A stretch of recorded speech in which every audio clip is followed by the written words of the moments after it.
तू अमीरे हरम मैं फकीरे अजम, तेरे गुनवर इलम मैं तलब ही तलब, तू अता ही अता, तू पूजा मन पूजा,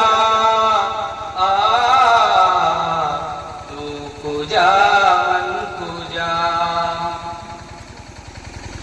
इल्हम है जामा तेरा, नूरे इमामा है तेरा, मिंबर तेरा अरश बरी, मिंबर तेरा अरश बरी, या रहमतल लिल आलमीन, तू पूजा मन पूजा, तू पूजा मन पूजा, तू पूजा मन पूजा। আল্লাহুম্মা।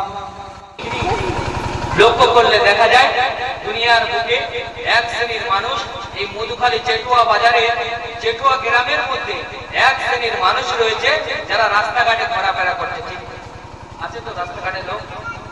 আমাদের ভাগ্যটা বড় ভালো। যদি বলেন কেন, জিজ্ঞাসা করতে পারেন তো কেন আমাদের ভাগ্য ভালো? আমরা তো অনেকে আজকের দিনে নামাজ পড়েছে, তাহলে আমাদের ভাগ্যটা কি করে ভালো হলো? এই জন্য ভালো হলো, এই যে নবিয়ানা মজলিস, এখানে যতক্ষণ বসে থাকবে আল্লাহ আপনার আমলনামায় নেকি দিতে থাকবে। এই জায়গাটা সবার জন্য নয়, সবাই এখানে আসতে পারে না। আল্লাহ যাদেরকে ভালোবাসেন, যাদেরকে মহব্বত করেন, তাদেরকে বাছাই করে এই জায়গায় নিয়ে আসেন। কেন বলছি? লক্ষ্য করে দেখেন এক শ্রেণীর মানুষ রাস্তায় ঘোরাফেরা করছে, লক্ষ্য করে দেখেন এক শ্রেণীর মানুষ তারা জোয়ার আড্ডায় বসে আছে, জোয়ার থেকে বসে রয়েছে, মদের থেকে বসে রয়েছে, কিন্তু তারা এখানে আসার হয়েছে। আল্লাহ আমাদেরকে ভালোবেসেছে, মহব্বত করে এই জায়গায় নিয়ে এসেছে। এর জন্য সকলে আল্লাহ দরবারে শুকরিয়া আদায় করেন, সকলে বলেন না আলহামদুলিল্লাহ। सरकार कायनात आप तबेदारिका खातमे नबुवत कुल नबी कुल सरदार যাকে সৃষ্টি করলে কুল কায়নাত পাহাড় পর্বত জমিন আসমান এমন কি 18000 মখলুকাত টোটাল বিশ্ব ভূমিটাকে সৃষ্টি করা হতো। সেই নবী জন্মের মাস এটা কি রবিউল আউয়াল মাস, তাই নাকি? তাই তো রবিউল আউয়াল মাস।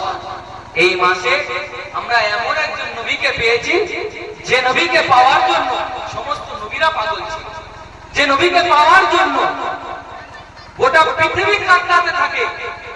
গোটা পৃথিবী যত ফেরেশতা রয়েছে দুনিয়ার বুকে, আসমানের উপরে সমস্ত ফেরেশতারা কাঁদতে লাগে যে বিশ্ব নবী, সেই নবীকে দেখার জন্য। আর সেই নবী আমরা কত বড় ভাগ্যবান, কত বড় নিয়ামত আল্লাহ যে আল্লাহ আমাদের সেই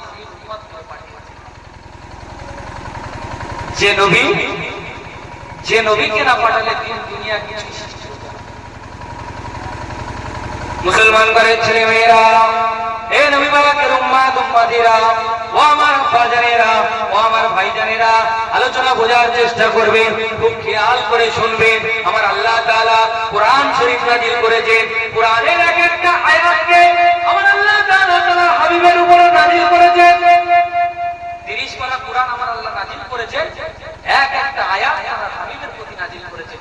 বিশ্ব নবী সরকারে কায়নাত আপ তবেদারিকা খাতমে নবুওয়াত কুল নবী কুলের সরদার, সেই নবীর উপরে আমার আল্লাহ তাআলা পুরো গোটা কোরআন শরীফ নাযিল করেছে। আমার আল্লাহ কোরআন শরীফের মধ্যে এক জায়গায় বলছে আলা বিযিকরিল্লাহি তাতমাইন্নুল কুলুব। হে নবী তুমি জানিয়ে দাও, তুমি বলে দাও যে আলা বিযিকরিল্লাহি তাতমাইন্নুল কুলুব, আমি আল্লাহ যে আমার জিকির করলো, এই জিকিরের মধ্যে আমি আল্লাহ তাআলা তার প্রশান্তি দিয়েছি, শান্তি দেব। জিকিরের বাদাওলাতে আমি আল্লাহ তাকে শান্তি দিয়ে ভরিয়ে দেব। জোরে বলেন না সুবহানাল্লাহ। আমি আপনি জিকির করছি 10 বছর 50 বছর 20 বছর 30 বছর ধরে জিকির করছি সুবহানাল্লাহ, আলহামদুলিল্লাহ, আল্লাহু আকবার, লা ইলাহা ইল্লাল্লাহ, মুহাম্মাদুর রাসূলুল্লাহ। জিকির করছি না, অনেক অনেক ক্লাস করছি তো, করি তো আমরা। জিকিরের মজলিস হয়, জিকির করি তো।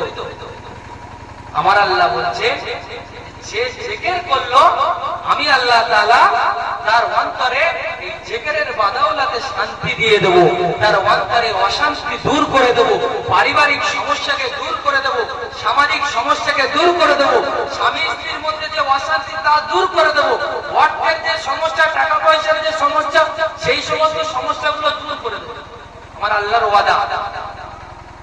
তা এখন আপনারা বলবেন হুজুর আমি তো 20 বছর ধরে জিকির করছি, সুবহানাল্লাহ আলহামদুলিল্লাহ জিকির করে করে ব্যথা হয়ে গেল, 20 বছর ধরে জিকির করছি, এখনো পর্যন্ত এই বুড়ো বয়সে ঘরে গেলে আমার বউ আমার খ্যাচ করে, ছেলেরা আমার গালাগালি করে, আমি এত জিকির করছি আমার পরিবর্তন হচ্ছে না। কারণ আল্লাহ তো ওয়াদা করেছে, তাহলে আল্লাহর ওয়াদা কি ভুল? নাউজুবিল্লাহ বলেন, নাউজুবিল্লাহ। আল্লাহর ওয়াদা ভুল নয়। যেমন পূর্ব দিক থেকে সূর্য ওঠে, পশ্চিম দিকে অস্ত হয়, ঠিক তেমনই আল্লাহর ওয়াদাও সত্য, আল্লাহর ওয়াদাও সত্য। তাহলে জিকির করছি হচ্ছে না কেন? নিশ্চয়ই কোথায় গন্ডগোল আছে, কোন জায়গায় গন্ডগোল দেখতে হবে। জিকির আমি আপনি যেটা বুঝেছি জিকির বলতে সুবহানাল্লাহ আলহামদুলিল্লাহ আল্লাহু আকবার লা ইলাহা ইল্লাল্লাহ মুহাম্মাদুর রাসূলুল্লাহ সাল্লাল্লাহু আলাইহি ওয়াসাল্লাম, এগুলো হলো জিকিরের অংশ। এগুলো কি বললাম বাবা? জিকিরের অংশ। তাহলে জিকির কাকে বলে হুজুর? জিকির কাকে বলে? প্রশ্ন করা আল্লাহ জিকির কাকে বলে? আমার আল্লাহ তাআলা জানিয়ে দিচ্ছে। ও ভাইরা, ও যুবকেরা, আমার জওয়ানেরা, আমার পর্দার মা বোনেরা, আলোচনা করার চেষ্টা করবেন, খুব খেয়াল করে শুনবেন। আমি কুরআন এসেছি, অল্প সময় আপনাদের খেদমতে এসেছি। আমার আল্লাহ তাআলা জিকিরের প্রধান চারটি মানে নিয়েছে। কটা মানে নিয়েছে? চারটি প্রধান মানে। এক নম্বরে আমার আল্লাহ তাআলা বলছে কুরআন। জিকির মানে কুরআন শরীফ। আর আল্লাহ বলছে এক নম্বর জিকির মানে হলো কুরআন শরীফ। কি হবে? কুরআন। আমার আল্লাহ বলছে তোমরা কুরআন অনুযায়ী জীবন যাপন করো, কুরআনের কথাগুলো তোমরা মেনে নাও, আদেশগুলো মেনে নাও, হুকুমগুলো মেনে নাও, কুরআন অনুযায়ী জীবন যাপন করো, ওই কুরআনকে বেশি বেশি তেলাওয়াত করো, কুরআনকে মহব্বত করো। আমি এক বছরে 12টা মাস, সারা মাসে কোরআন শরীফের গায়ে আমি কবে হাত দিবা? সেই রমজান মাস আসবে, বউরা ধুলো ছেড়ে কোরআন শরীফটা বের করে বলে শুনে সারা বছর আর কোরআন শরীফের গায়ে হাত, সারা বছর আর কোরআন শরীফের গায়ে হাত নেই। আমি আপনি স্লোগান দিচ্ছি, আল কোরআনের আলো ঘরে ঘরে জালো। আরে বোকা, আল কোরআনের